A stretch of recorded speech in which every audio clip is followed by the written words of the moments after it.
Today we're working on converting equations of circles to standard form. So this is the form that you're used to where h and k is your center and r is the radius. So you have the equation in whatever form you have, it's all over the place, all crazy. So you need to rewrite this in standard form. So x and y, they need to be on this side, and then the radius square need to be on the other side. So 9 doesn't belong here, so it has to go on the other side. So the only thing you have to do is just move the negative 9 over to where the radius should be. And that's all there is to it. And if you want to be an overachiever, if you know that r squared equals 9, you know the radius for this circle right here will be 3. But you don't have to. This is just bonus. Okay, so this is the equation of this circle. Now the second one is really wild. It's like it doesn't look anything like the standard form. I can barely see anything. Okay, so the whole point is x and y, they need to be on the left hand side, and then the number need to be on the right hand side where the radius would be. So add x squared to both sides, add y squared to both sides, add 20y, and then negative 37 is already where it needs to be. Okay, now, how am I going to do this? Well, there's this one thing called completing the square. Maybe if you might remember from Algebra 1, you may not. So we're going to do a little side teach right here. So I'm going to write complete the square. So when you are doing complete the square, you will get, and I'm color code, every time we're doing completing the square, I'm going to use the color blue.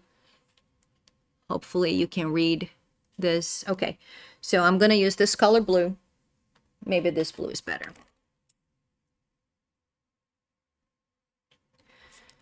That way, every time I use the color blue, you know what we're doing. Okay, so the complete the square is you get b, you divide it by 2, and you square it. If I can get my pen to work. Okay. So you get b, you divide by 2, and you square it. What is a, what ABC, huh? So if you're looking at the quadratic function, you know a is the number in front of the squared variable, b is the number in front of y in this case. Okay, so this is your b is 20. I'm not dealing with x squared at this moment. So b is 20. That is 20 right there. So 20 over 2. And you square it. 20 over 2 is 10. 10 squared is 100. Okay? So what am I going to do with this? Well, I'm going to go back to my equation. And I'm going to expand this. So x squared doesn't change. Plus y squared 20y, and then I will complete the square on here. So I'm going to leave some room so I can add the completing the square part to here. And if I add this to the left hand side, I have to add that to the right hand side. And here we did the calculations and we got b over 2 squared. B was 20 divided by 2 is 10. U squared is 100. So whatever I do for this side, I have to do for that one too. All right. Now, I have x squared right there plus. Now from here,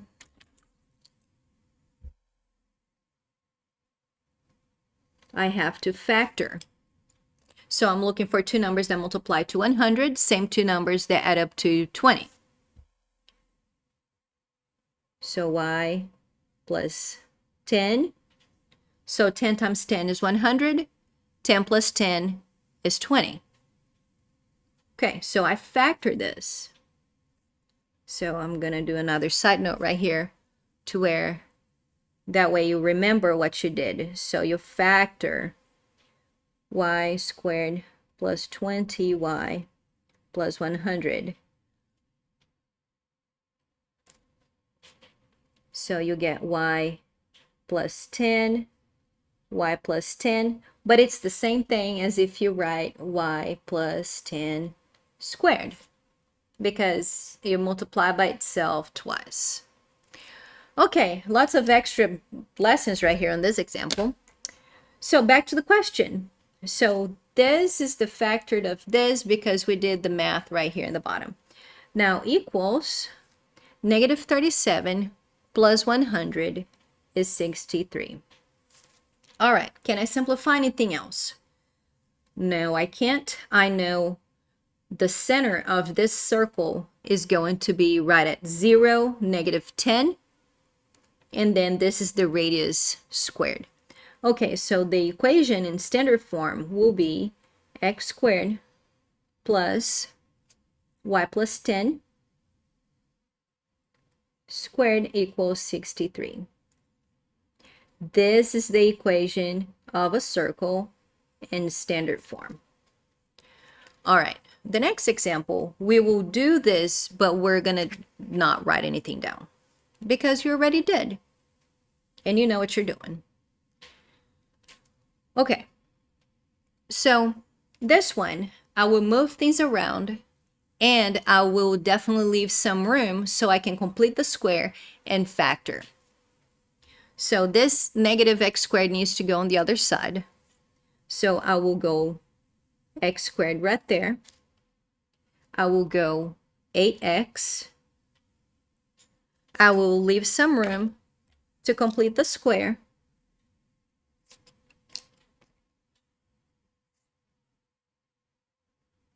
And then y squared is already on the right side, on the left side, correct side, equals negative 44 needs to go to the other side, so you add 44. And notice if I'm completing the square here, I also need to add that value to the other side. Everything that you do for one side, you have to do for the other.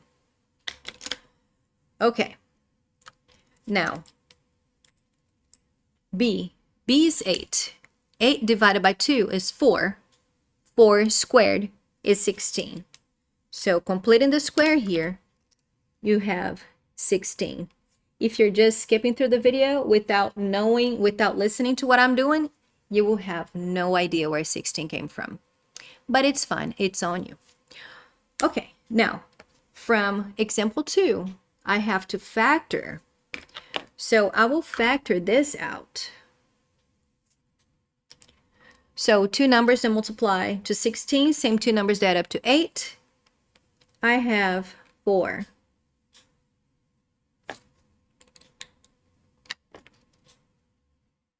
Y squared I can't factor, so leave it alone. 44 plus 16, I get 60. Okay, that looks just fine to me. So this green came from the factoring part of this trinomial right there. So your final answer for number 3 is x plus 4 squared plus y squared equals 60. So this is the equation of the circle in standard form.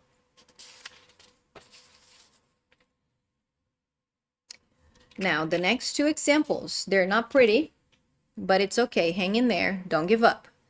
That's, you know, this will take you about a B-ish. Low B, very low B. If you gave up already, you're a C student. It's fine. I still love you. Okay, so I know these will have to go to this side, and I know that the negative 66 will have to go to the other side. And I'm doing all of this in one step. So I have 3x squared. And at this point, you already know that the x will have to be by the other x. So minus 30x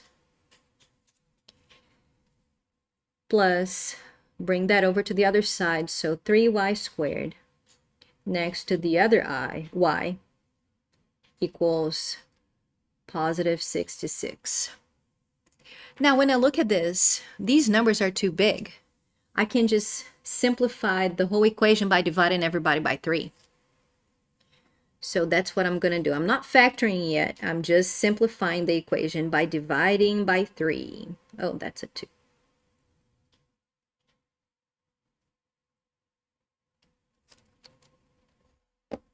All right, now what?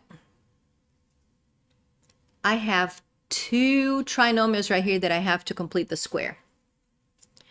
So I will rewrite this, and I will leave room to complete the square for x. Watch what I'm going to do. I will complete the square for x, and then also I will complete the square for y.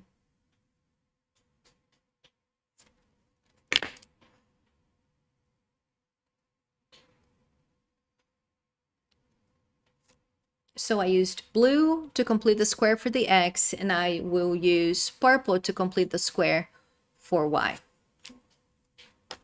Okay, getting there. Now, to complete the square, you get b. b is -10. -10 divided by 2 is 5. 5 squared, 25. So 25 here, 25 there. We will complete the square for the y. b is 6. 6 divided by 2 is 3. 3 squared is 9. Complete the square. Complete the square. All right. Now the next thing, we need to factor. We will factor the trinomial for the x. We will factor the trinomial for the y. So factor this guy right here. So x minus 5 squared plus y plus what? 3 right there. Now, add them all up right there. You have 56. So notice something, that this minus 5, that's half of minus 10. This plus 3 is half of that plus 6. Okay? And this will always work that way. Always. That's the equation of the circle in standard form. Now, number 5, this is a B student. If you're an A student, like a 95 to 100, like A+, you will need to know example 5. Okay, hang in there with me. I know that we've been here for over 13 minutes, but hang in there. So when I look at this, the first thing I think, yeah, divide everybody by 3. So here we go.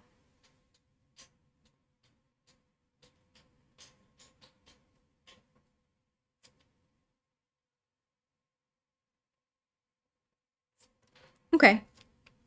Now the next step, I'm going to organize this. I will put x by the x, y by the y, and this number 9 should go on the other side. That's what I'm going to do. So x squared, bring 5x together, and I will definitely leave some room to complete the square there. So minus 9 on this side, and then complete the square. I will definitely have to complete the square for y. So plus y squared minus 6y. Complete the square.